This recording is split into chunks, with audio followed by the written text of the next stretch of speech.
Yes, today is the day that we merge who you are with who you want to be, making the vision and the reality one. An integration born of communication and made tangible by your commitment to yourselves. Now, I know some of you might be a little afraid, but don't let cold feet stop you from jumping the broom, from taking the first step, from beginning a journey that will transform your life. Hi, my name is Ladera Horn. I'm here with Sarah Vasquez. Hi. We just got done speaking at Montclair University at the Dare to Dream conference here. The students are off right now doing workshops about things like self-advocacy and learning styles. And we just thought it would be nice to take a moment and maybe just kind of talk a little bit about Dare to Dream. We've both been involved in it for a number of years now.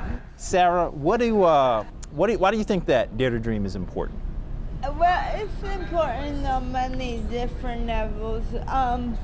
One of the things is that when I was a high school student, there was no avenue for me to learn how to advocate for myself. So I sort of navigated through the system by myself, for myself, and this is sincerely a great platform for students to be able to learn how to use their voices as students with disabilities in a very positive and powerful way. And I think it's important for that reason, as well as they get to learn the common thread that they have among other students that have disabilities like them.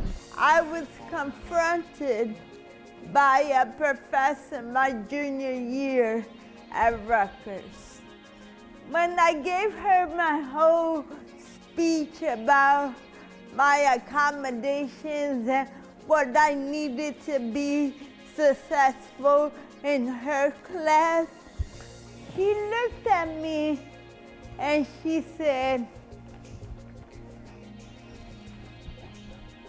"I don't have a problem with you being in my class, but when you speak and I don't understand you, I'll pass you by." And I have to tell you, I thought about dropping the class. But I remember words that my mom once told me. She told me that I would be anything I put my mind to. And I went back to those words, and I mustered enough energy to confront the professor and told her, "I don't expect you to treat me with any special treatment, but I do expect you to treat me with the same level of respect you would any other student in your class."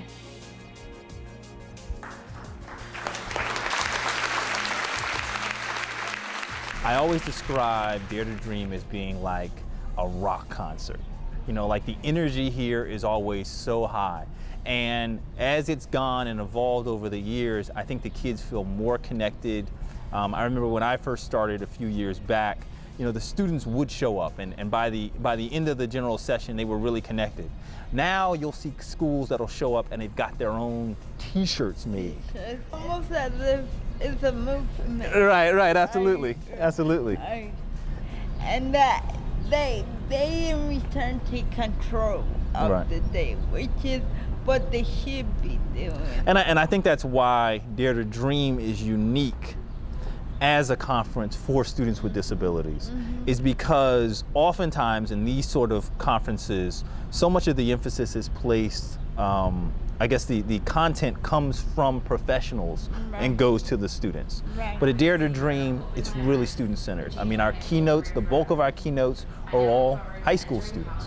When these kids go into their workshops with great content that are being provided, facilitated by high school students.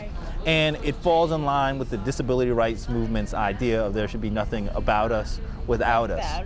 And it's very in tune with that idea. And I think because of it, because of that commitment, the kids connect to the information, the speakers so much better.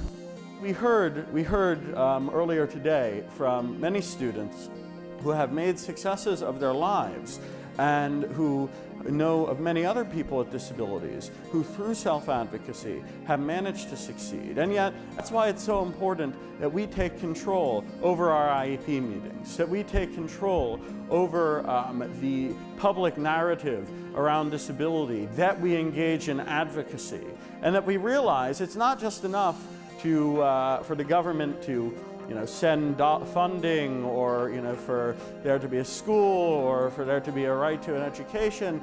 We need to ensure that it's the right kind of education and that it's responsive to what we want and to what we know about our own lives. I traveled throughout the country and they reference Dare to Dream, and they just hope that one day they can find a way to create their own Dare to Dream when it comes to students with disabilities sort of being able to find their own way and make their own space in the world and have their voices being heard. It's truly incredible, I would think. Yeah, I know some of you might be a little afraid, but you see, it's my job to show you that better days are coming. Yes, it's my job to be Harriet Tubman-like with my movements and verse. So if I have to steal away just for us to make a way, well then star, my hand will be the first one in the cookie jar of self-advocacy. I'll use these sticky fingers to pickpocket the pocket of self-determination. And if I have to grand theft auto the Mercedes-Benz of a quality education, they might as well leave the doors unlocked and the key in the ignition, because I'm going in 60 seconds and ain't nothing, and I mean nothing, gonna stand in my way. You see, it's my job to unlock doors, unshackle minds, break through glass ceilings, motivate, inspire, and challenge you. I'm here to challenge you. I think for many of the students who come out to Dare to Dream, this is probably their first time of being able to see people their own age and folks who have transitioned, who are a bit older, talk very openly about what it is to be a person with a disability. And I think one of the great things that Dare to Dream does is that it exposes kids to people of many different kinds of abilities. We had keynote speakers who were talking about being people with learning disabilities, but for me, like one of the most powerful presenters today was a young man, Michael, who did his keynote using his assistive technology. And he got the applause and the reaction that everybody else got.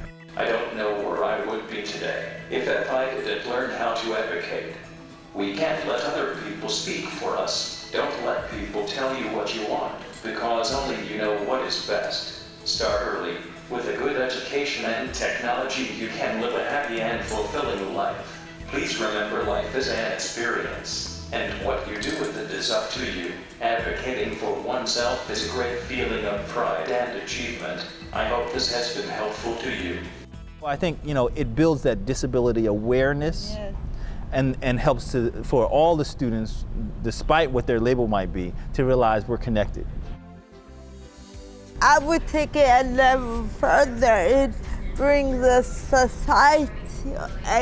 societal awareness that having a disability doesn't look the same. It could be different, and it could have many different faces but that the commonality of it all is that we're part of a society that needs to embrace us and that we're contributors of this society, just like anyone else.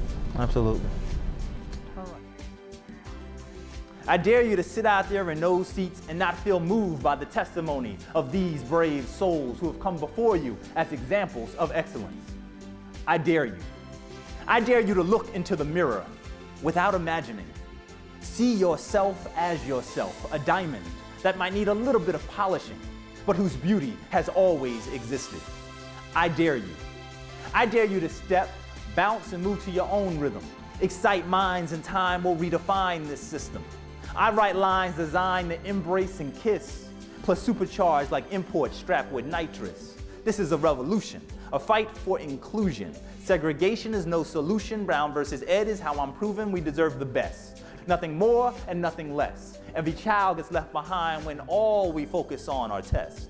And so I dare you to judge yourselves by a different standard, to lift as you climb, and to fight like gladiators to become master and commander of your own beautiful minds. But above all else, I dare you to dream. Dare to dream.